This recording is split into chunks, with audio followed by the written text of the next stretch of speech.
Well, hey there, Pastor Jerry, Samaritan's Heart Mission Church. So, today we're going to start with a question. And I want you to think about this wherever you are. I want you to ponder this. And I may just give you 5 or 10 seconds. Silence is awkward, but 5 or 10 seconds to just consider this. Why did God gift us with curiosity and discovery? The gift of curiosity, the gift of discovery. Why did he give us those things? I think really, if you're going to be honest, or we're going to be honest with ourselves, we need to think about that for a bit. All right, let's take them one at a time. Why did God make us curious? So we would learn, we would want to know more about his creation. He wanted us to know more about his creation. So he gave us the gift of discovery. And the scientific method is certainly the greatest method of discovery that God ever gave us. And that is a gift from God. It's not something that we should see as opposing God unless we start worshiping the scientific method and the gift of discovery in and of itself. And that's where the rubber meets the road here. God wanted us to know more about his creation so we could be closer to him. In other words, we would look around and see God everywhere in everything.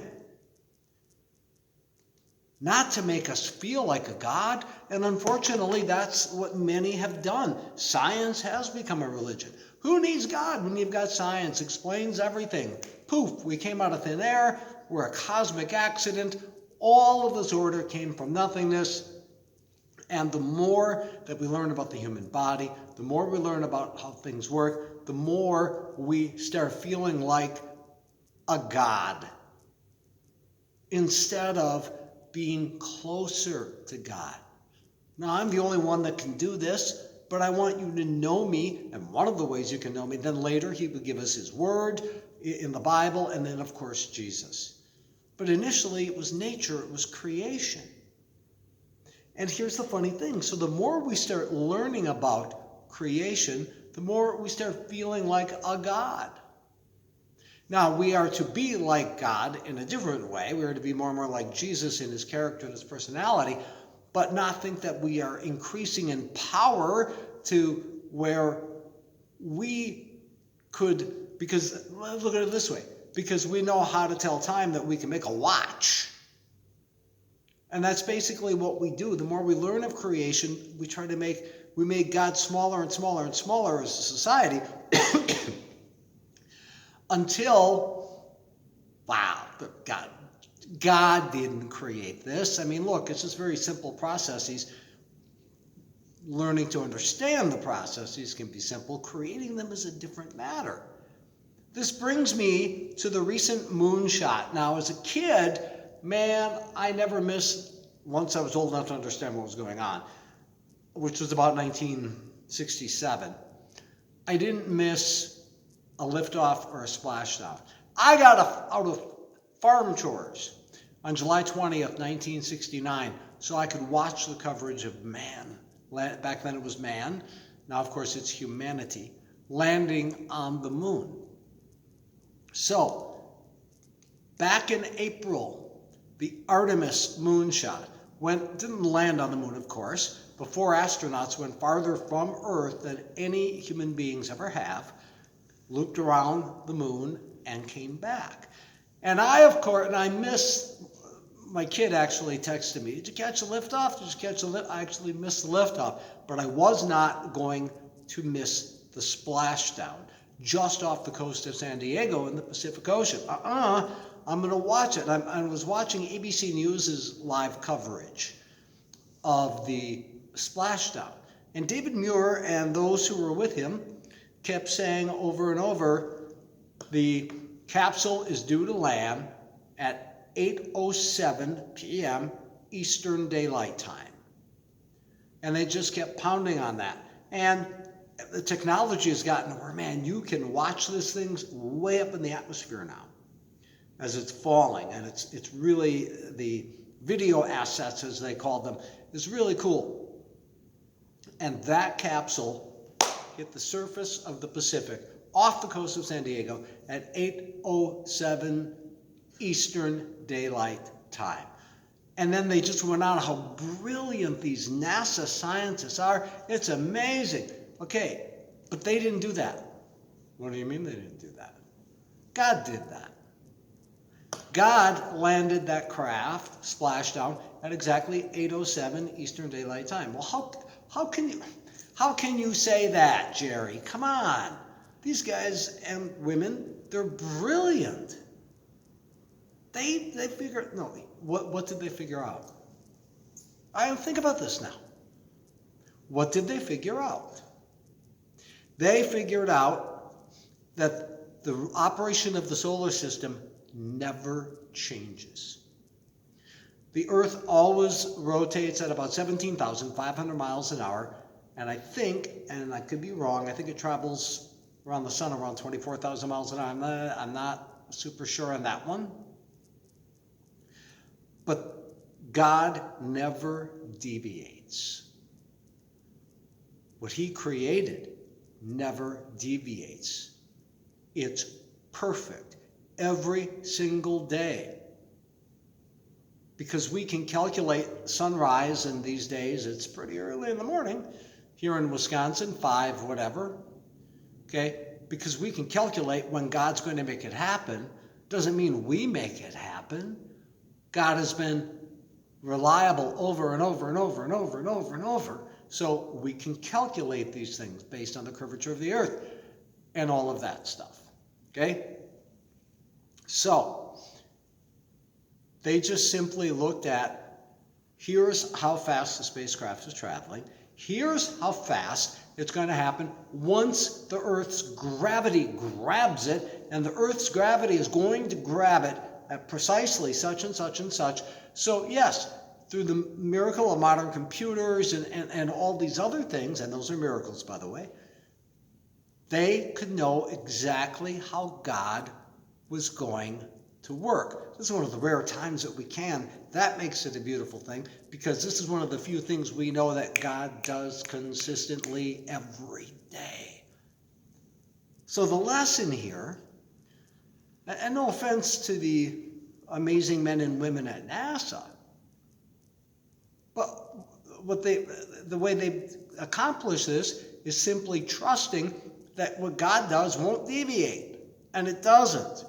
In other words, a reliably unchanging universe is manifest evidence of a reliably unchanging God. God created a universe that doesn't change. He is a God that never changes, and I believe that is one of the biggest reasons he let us learn about the universe, let us understand how the solar system and the galaxy and all those things work, so we would see his DNA, his fingerprints all over it. And then it would remind us we never have to lie awake at 3 in the morning wondering if the moon is going to scrape up against the earth. That we don't worry about that. We trust him with that. Our checkbook? Oh, no, that's too much for God. I got to handle that myself. Sorry, Father. You know how it is. But that's what we do. We can trust him with everything. So I want to stay with the space flight analogy here, and let's walk through this. So we can trust God's flight plan. How do we do that? We submit our whole lives to him and let him guide us along. Course correction. Surrender our plans to him when suddenly something goes wrong. Splashdown, mission accomplished. Okay, they secure the spacecraft, and then the astronauts are removed, and the mission's over. It's done. There will be more missions. But sometimes God tells us a season is done. So let's walk through these one at a time. Flight plan. Flight plan. What is the flight plan by which we are to guide? Our lives are to be guided. Well, that's the thing. The astronauts can't go Bahan with the spacecraft. All of that is mapped out. They do sometimes, you don't have to take manual control, of course. It's still a machine to be flown, but that's all calculated and predetermined. So is our flight planned by God, but we try to freelance it sometimes. Let's go to Romans chapter 6. For if we have been united with him in a death like his, we will certainly also be united with him in a resurrection like his. So there's the flight plan. Jesus died for us, and then he rose to show that he defeated death and sin for all time. So the flight plan is we die to self. We tear up our own flight plan, and our plans for our lives, die to him, and then rise as a new creation. For we know that our old self was crucified with him so that the body ruled by sin might be done away with, that we should no longer be slaves to sin, because anyone who has died has been set free from sin. Again, died to their old selves. You're gone, a new creation. Now, if we died with Christ, we believe that we also live with him. For we know that since Christ was raised from the dead, he cannot die again. Death no longer has mastery over him. The death he died to sin once for all. But the life he lives to God. And we can live that life with him. And there is the pilot's seat in spacecraft. And the pilot does the flying. Okay? The commander isn't always necessarily the pilot. They're not necessarily one and the same. He's the pilot and the commander, if we allow him that seat and recognize he has a flight plan for our entire lives. And what does that mean? Sometimes there's course correction. Sometimes we think we know what's going on in life. Let me give you the spacecraft example again. Apollo 13. We're going to the moon. Okay, halfway to the moon, an oxygen tank explodes when they go to stir the cryogenic tanks. Boom! I didn't see that coming. God saw it coming. Now they needed a course correction, and it's a great scene from the movie Apollo 13. When they realize, first, they don't want to give up. The astronauts, well, oh man, we got to make this work, so we're going to the moon. NASA is so far ahead of them, they're like, we got to get these guys home. They're not going to the moon. We got to get them home. So ultimately what they come up with is a plan to slingshot around the moon, and then to get that push out of the moon's influence, gravity, they need to fire the engine on the lunar module that was supposed to land on the moon. It's not made to fly back out in space. It's supposed to land on the moon, and that was that. So they're talking about this at NASA, and the contractor that designed the LEM is asked by Flight Director Gene Kranz, is this going to work? Will we be able to fire that engine out? It was, we designed the LEM to land on the moon. You can't make any promises. And Gene Kranz says, well, we're not going to the moon, are we? So we need to figure out what's going on. And as we'll see, that's what happens when God surprises us with a course correction. Sometimes God has to look at us and say, well, we're not going to the moon, are we? And that can be a life turn that we never saw coming. A job, a health crisis, a death in the family, whatever. So let's look at a few passages that help us understand this. Trust in the Lord with all your heart and lean not on your own understanding. In all your ways, submit to him, and he will make your paths straight. When God says, we're not going to the moon. You don't have that job anymore. You're not doing this anymore. Your church is not doing this anymore. We're tearing up the flight plan because we're not going to the moon anymore. But I still want to go to the moon, just like the astronauts in Apollo 13. You're going to die there. You can't get back. Don't die in a place where God is calling you from. In all your ways, submit to him, and he will make your path straight. I will show you the way. Your word is a lamp for my feet, a light on my path. When God says, you're not going to the moon anymore, new flight plan, you can find it right here. My word, he writes, is a lamp for my feet, a light on my path. You're not following the path anymore you thought you were following. Follow me. And a lamp, bright, and a light, just for one step at a time. Trust him. He's got a plan. And then there's Jesus, who quadruples down on this. Therefore, I tell you, do not worry about your life, what you will eat or drink, or about your body, what you will wear. Is not life more than food, and the body more than clothes? Look at the birds of the air. They don't sow or reap or stow away in barns, and yet your heavenly Father feeds them. Are you not much more valuable than they? Can any one of you, by worrying, add a single hour to your life? But seek first his kingdom and his righteousness, and all these things will be given to you as well. Therefore, do not worry about tomorrow, for tomorrow will worry about itself. Each day has enough trouble of its own. Okay, the flight plan's changed. Settle down. Take this one step at a time, and watch the movie Apollo 13 sometime. It's a great metaphor for this. Okay, we have too much carbon dioxide. We don't have enough this. And there's just always something. The people at Mission Control came up with answers. Heaven is the ultimate mission control. God is the ultimate flight director. And then, so God's had to kind of change you here, and it's time for splashdown. Now, that can mean the end of your life, but there can be splashdowns before that.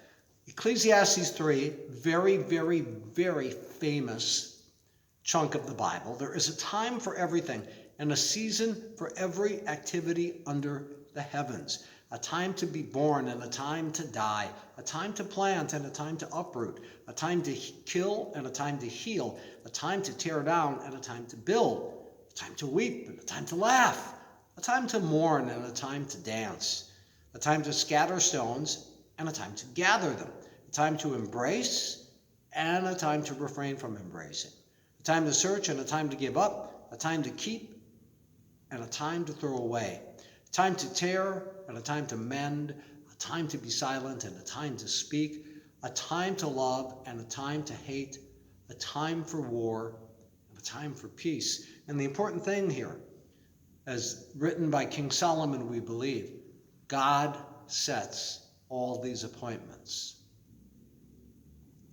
So when he tears up the flight plan, when there's a course correction, we have to trust God.